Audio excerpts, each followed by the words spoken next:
Hello friends, स्वागत है आपका मेरे यूट्यूब चैनल दीप क्लासेस में, जिसमें हमारा आज का टॉपिक है उत्तर संरचनावाद का सामान्य परिचय।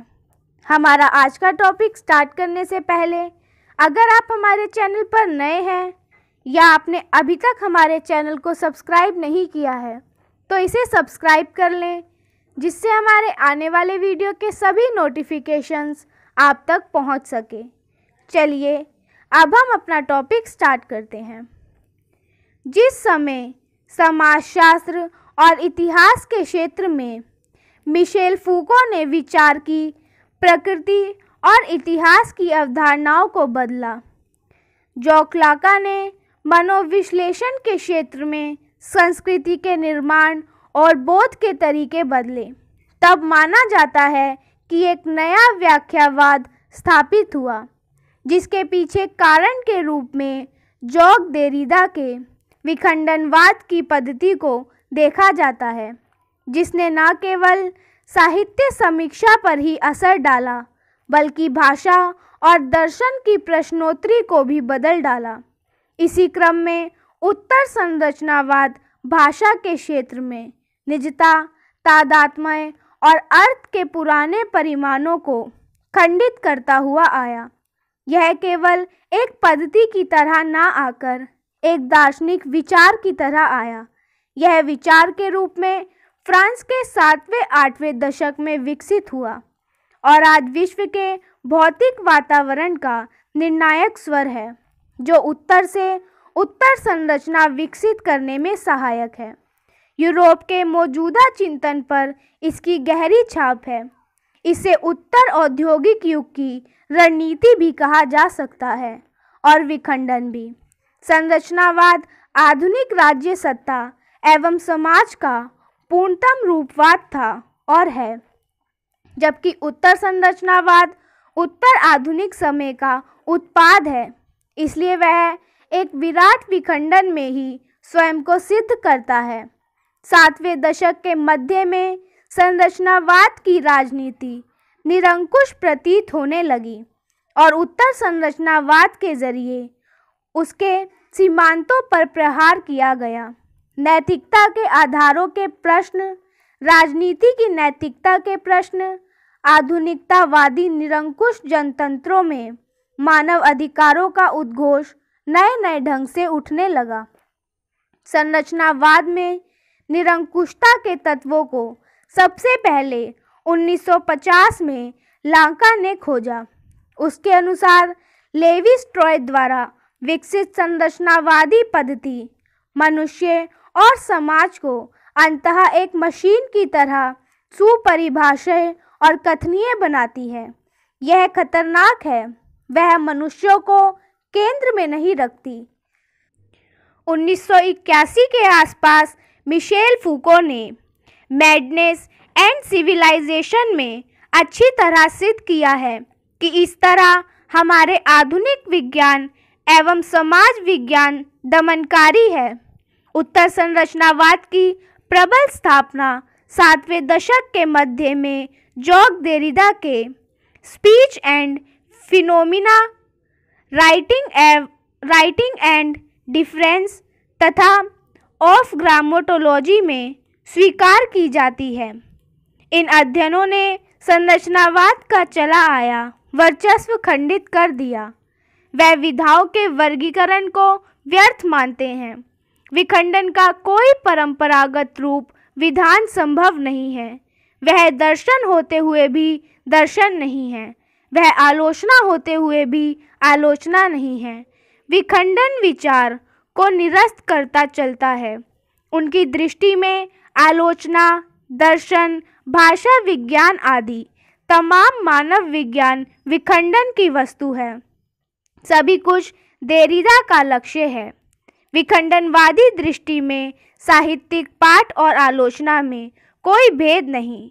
ना रचना बड़ी है, ना समीक्षा बड़ी है।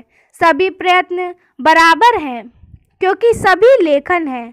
जबकि बरसों तक रचनात्मक भाषा को आलोचनात्मक भाषा से बड़ा अथवा प्राथमिक माना गया। यह मानकर चला गया कि टैकरट में एक प्रामाणिक अनुभव होता है। आलोचक केवल उसकी ओर इशारा भर करता है। देरिदा ने इसे पश्चिमी विमर्श का अपराध माना है। जो भाषा के खेल को नष्ट करता है वह इसे पश्चिमी विमर्श का रहस्यवाद मानते हैं। सासुर के संरचनावाद में भाषा अर्थ का भेदक संजाल है। ध्वनि और बोध का भेद शब्दों को अलग करता है। भेदों की संरचना पर ही भाषा निर्भर है। संरचनावाद होने के कारण भाषा अपने में असीम अर्थ करती है। सासुर ने भाषा की आम व्यवस्था और भाषा के स्वतंत्र वाक में भेद किया। इसका असर सांस्कृतिक चिंतन पर पड़ा। भाषा विज्ञान ने लगभग हर मानव विज्ञान को समझने का दावा किया। देरिदा ने यही उसकी सीमा की ओर इशारा किया है। सासुर के वाक और लिखित के द्वैतवाद को इतना अंतर्विरोधी पाया। सासुर की भाषा के बीच वाचक की भूमिका अंतः केंद्रीय रहती है। पोरेल यानी स्वतंत्र वाक करने वाला प्रमुखता पाता है। यह वाचक ही पुराना लेखक है। देरिदा ने इसे संरचनावाद का अंदरूनी रोग माना है। सासुर ने संरचना को उस बिंदु तक पहुंचाया जहां वह अपनी संरचना में कैद हो गई।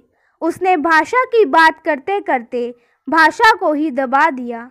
संरचनावाद एक अवधारणा थी जो बहुत जल्दी एक निश्चित पद्धति में बदल जाती है, जो पाठक के अनिश्चित तत्वों को छोड़कर पाठ को एक सकल योजना में बदल देती है।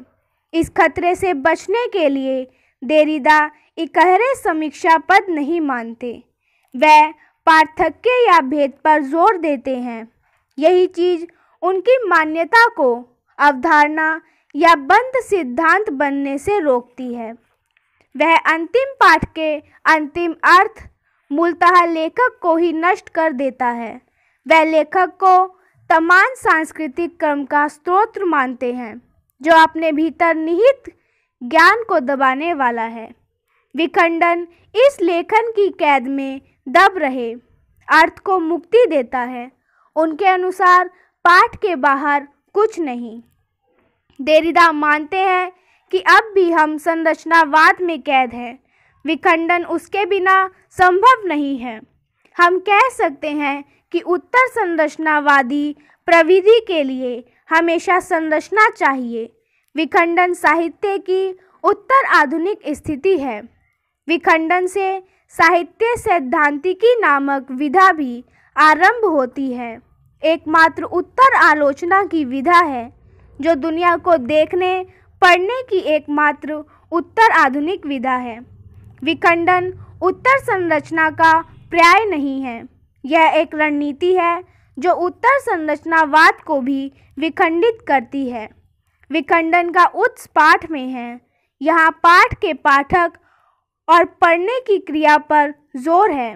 यही से लेखन लेखक के केंद्र से निकलकर पाठक के बीच आ जाता है। पाठक लेखक के नायकत्व के मुकाबले एक प्रतिनायक बन जाता है। पाठक का यह नवावतार संरचनावाद ने शुरू कर दिया था, क्योंकि पाठक के बिना लेखक की मुक्ति नहीं है। बार्थ ने इसी तरह की उत्तर संरचना शुरू की। देरिदा ने उसे चरम पर पहुंचाया। यहीं से स्त्रीवाद पाठ का प्रारंभ हुआ, जो बाद में उत्तर संरचनावाद का एक अंग बना। औरत की तरह पढ़ना यह उत्तर संरचनावाद का एक नितांत विखंडनात्मक तत्व है। स्त्रीवादी समीक्षा इसी दृष्टि का फल है, जो उत्तर संरचनावाद का एक प्रमुख औजार है, जिसने अनुभव की संपूर्णता को लेखक से हटाकर पाठक के पाठ में केंद्रित कर दिया। अब तक की आलोचना मर्द लेखक के विचार को ही सबके लिए समान हित वाला मानकर चलती रही। उत्तर संरचनावादी औरत के पाठ ने इस अवधारणा को खत्म कर दिया। स्त्रीवाद समीक्षा और पाठ के बाद साहित्य के पाठ की अवधारणा बदल गई। अभी तक समीक्षा लेखक को स्थापित करती रही। स्त्रीवाद समीक्षा ने इन तमाम स्तरों पर चली आती समीक्षा को गहरी चुनौती दी। इससे साहित्य में एक नई स्थिति पैदा हुई। इसी के साथ हमारा आज का टॉपिक यहीं ख़त्म होता है, जिसमें हमने जाना उत्तर संरचनावाद के सामान्य परिचय के बारे में। अगर हमारा आज का वीडियो आपको पसंद आया हो तो वीडियो को लाइक एंड शेयर करें और हमारे आने वाले सभी वीडियो के नोटिफिकेशंस के लिए हमारे चैनल को सब्सक्राइब करें। Thank you for watching.